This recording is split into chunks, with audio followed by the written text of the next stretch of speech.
Hello everyone, this is Robert at English 360 and it's nice to be here because I had a few problems of audio this morning and I am still not completely out of the problems. I'm in my home setup at the moment and hopefully everything will be fine.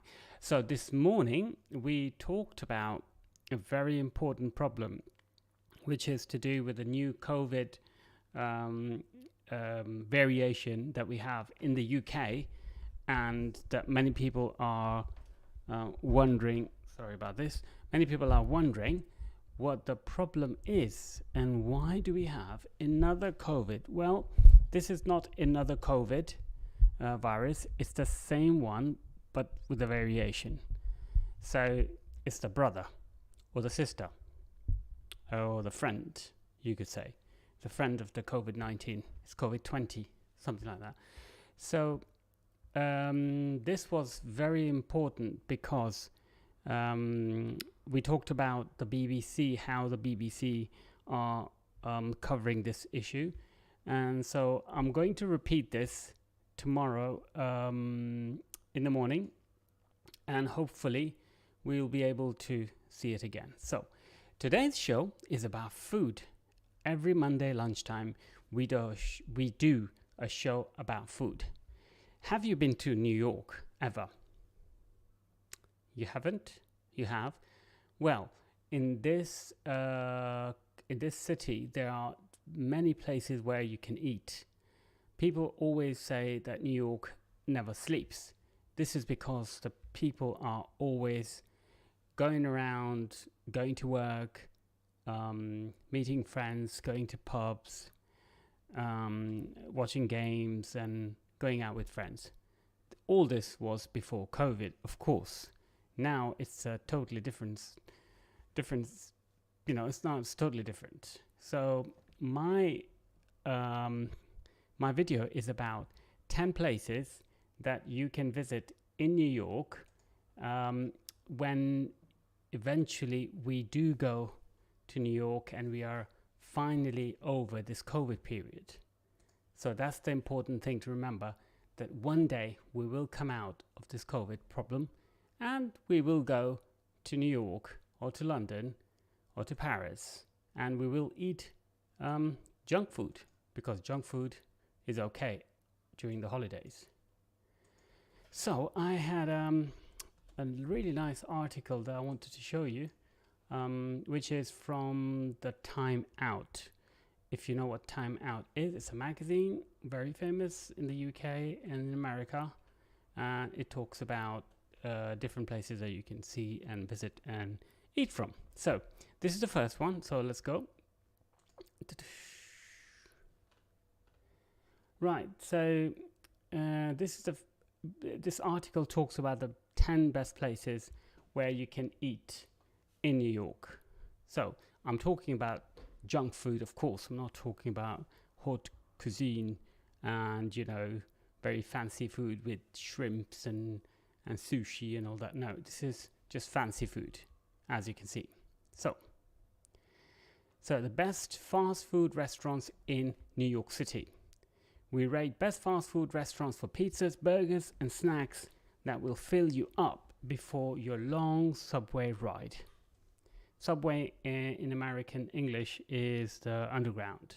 In Italy you call it the metro, in France you call it the métro, in London you call it the tube.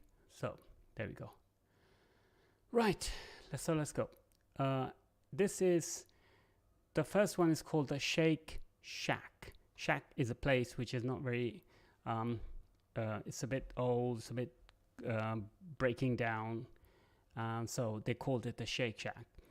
Whatever borough, meaning the area, you call home, and however it refined your palate may be, it is all but guaranteed that you found burger bliss. Bliss means happiness. At one of the 14th New York City locations of Danny Mayer's Patty Juggernaut. Burger fiends, meaning burger enthusiasts, adore the classic Shack burger. There's a difference between shake and shack. Shake, like moving things around.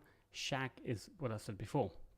It's an old place which is run down, maybe wooden, and it's basically no way for people to live.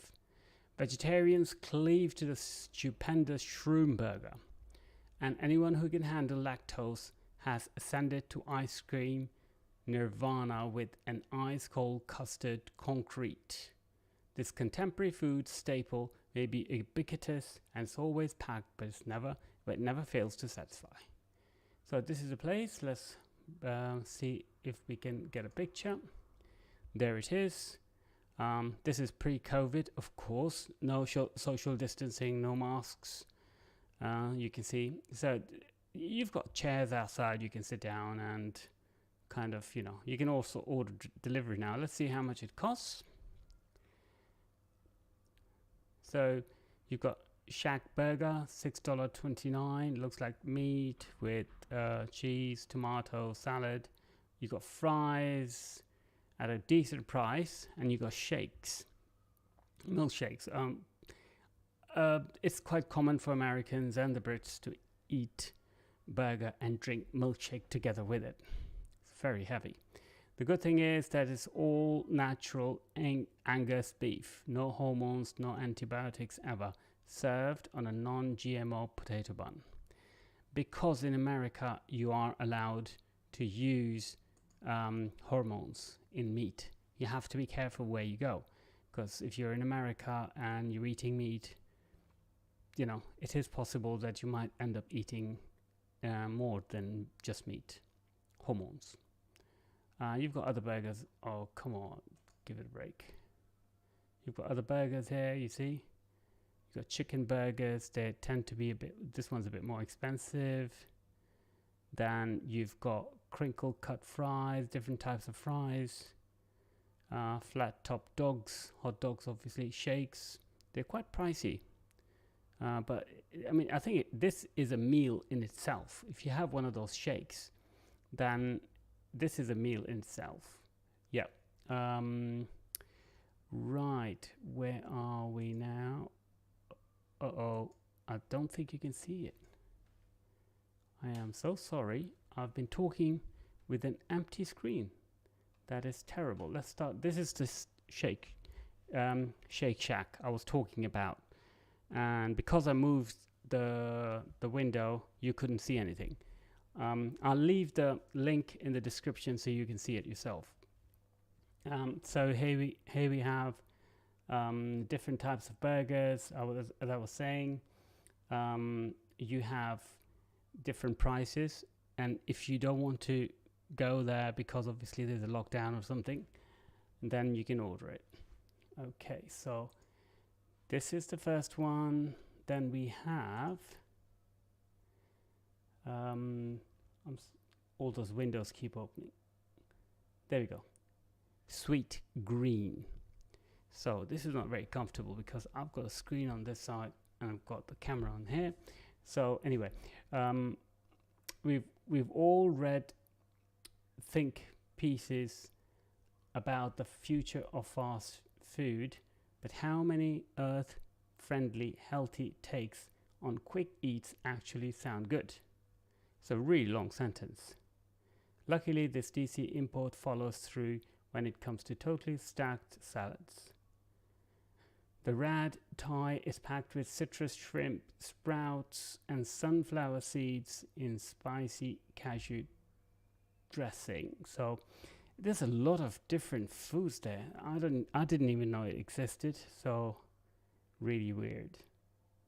So if you like this, then otherwise we go to Ray's Pizza. There are a million spots to grab a slice of pizza and a chicken parm sub in New York, but at ubiquitous Ray's, it's going to be good every time. So this is a pizza in New York. Dozens of slice shops may claim the Ray's mantle around town, but if your costs less than $3, overflows with oozing cheese and delivers a snappy crust, you're at the real Ray's. So Ray's is a famous place apparently in New York. Then we have waffles and dings. Saturating New York streets with sweet smells of waffles, bacon, and fudge, this truck operation brings Gotham the best of Berlin. If you've never indulged, start your relationship with the mother of all waffles, the light and crispy Brussels waffle, which first landed in New York City for the 1964 World's Fair. There we go. If you like waffles, this is the bit. 5 is Nathan's Famous. It's a hot dog place. It's hard to believe that a humble Coney Island Frank Stan has become an international institution with locations in Malaysia, Turkey, and Florida. Regardless, New York had its first, and century later, Nathan's all beef tubers are as less reliably good as ever. Then we have Jollibee. Manhattanites can finally order the signature Chicken Joy fried chicken at the much beloved Asian fast food chain. Other Filipino offerings include Jolly Spaghetti noodles drenched in red sweet sauce with thick slices of ham and hot dogs. Not sure if I like that. Lots and lots of saturated fats there. The burger steak or the peach mango pie made with Philippine mangoes cooked inside a flaky crust. But have a look at the price, it's really cheap. 7 is John's Fried Chicken. Dominican fried chicken. Is there anything else you need to know? This beloved Harlem joint means place, delivers sinful good boxes at pocket-friendly prices. Nobody walks away from a $5 4-piece. While you're at it, take home some tasty plantains and arepitas de yuca. No idea what they are. Anyway, it doesn't look very expensive as well.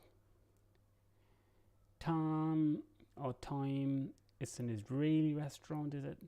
If you're terrified of mystery meats and radioactive oil, you finally have a fast food option that won't make you kvetch. Based on the street foods of Tel Aviv, Israel, this breezy Mediterranean shop offers 100% vegetarian pizza sandwiches, salads, breads. Bonus, the yummy falafel is cooked in 0% trans fat oil. That sounds really good and looks really good. Okay, 9, Dos Toros. Again, very cheap. Sibling Leo and Oliver Kremer left the Bay Area to teach New Yorkers a thing or two about Cal-Mex cuisine. Their tiny East Village storefront specializes in San Francisco-style burritos. California's perversely swollen pico de gallo drenched wonders. Try one stuffed with rice and beans, along with your choice of protein, carne asada, locally raised, brined and grilled chicken, or porky slow-cooked carnitas. So if you're into that, that's the one to go. Last one, Melt Shop. Sure, it's easy enough to make a grilled cheese at home, but would you include fried chicken, maple bacon, oh my word, or truffle oil? And don't even pretend you know how to make a good Nutella milkshake. With 4 Manhattan locations and decent prices for their inventive menu, this quick service spot offers you home cooking that's so much better than you cook at home. So there you are. So let's go back to the top. So you have the Shake Shack, which looks very impressive. It's a restaurant, hamburgers and flattering. Let's go to the next one. Sweet Green is a cafe kind of place. Again, it's very vegetarian, differently from the first one. Number 3 is a pizza place. Raised pizzas everywhere, basically very cheap. So you've got waffles and dings. Not sure if that's food like you can eat at lunch or dinner. Nathan's Famous. It's a place where they have hot dogs. If you're into that, that's the place to go. 6, Jollibee is fried chicken and other fried stuff. If you like that, then you must try Jollibee. John's Fried Chicken is the next one. It's Dominican. They say it's very nice. It's on the Time magazine, so it has to be nice. Then you have Time, which is really good. It's a joke. And the last one, the second last one, Dos Toros, Sibling Leo and Oliver Kremer. Really cheap again, Mexican, if you like Mexican food. And Mouth Shop is the last one. And this is American, Midtown East. I think they're all worth trying. And if you are in New York, if you eventually do go to New York, then I think you need to have a list of places where you can go and try food, because it's very easy to eat badly in New York, because there are so many places where food is really not good. So you need to choose the right places to eat. So here we are. This is what I wanted to tell you. I'll leave the link in the description. Please let me know what you think, and let me know if you're planning to go to New York in the future. Much later in the future, I'm afraid. So thanks for watching the video. Hit the like button if you liked it, and I shall see you very soon in the next video this evening, I believe. Bye for now. Peace.